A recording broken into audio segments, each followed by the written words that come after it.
Cash is the leading mobile wallet in the Philippines, letting you pay bills, buy load, send money, and shop online right from your phone. And yes, you can link your American Express card to make all of that even easier.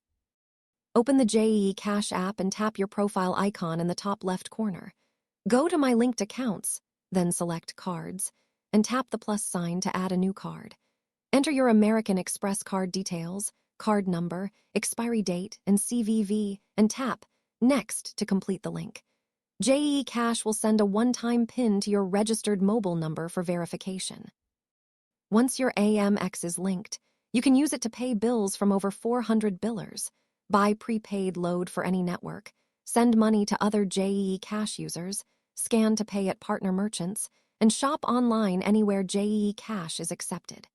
It works just like linking a Visa or MasterCard.